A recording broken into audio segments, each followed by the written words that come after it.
Екотуризм – це подорожі до недоторканих місць природи, прагнення до спілкування людини з природою, не завдаючи шкоди навколишньому середовищу.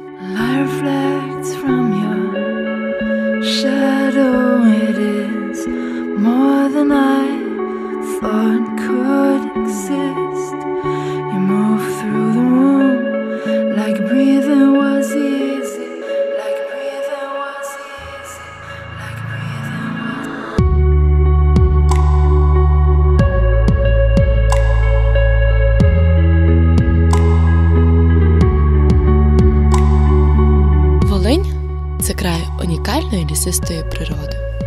Мешканці великих міст все частіше прагнуть виїхати на природу, щоб у спілкуванні з нею звільнити свою нервову систему від навантажень.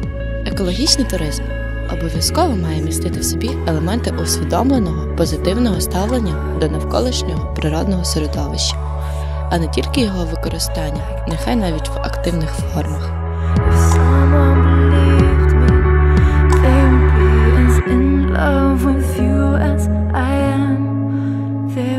Особисто я користуюся деякими заповідями екотуризму.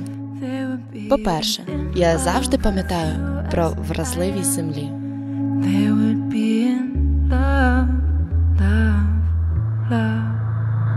Наступним пунктом я залишаю лише дивинні сліди, а забираю неймовірні фотографії.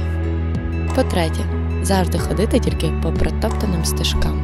А особисто для мене екотуризм – це можливість поєднання з природою, втікти від сірих буднів нашого міста та попасти в неймовірну частину Волинської області, де чистота повітря, неймовірна гармонія та пейзажі.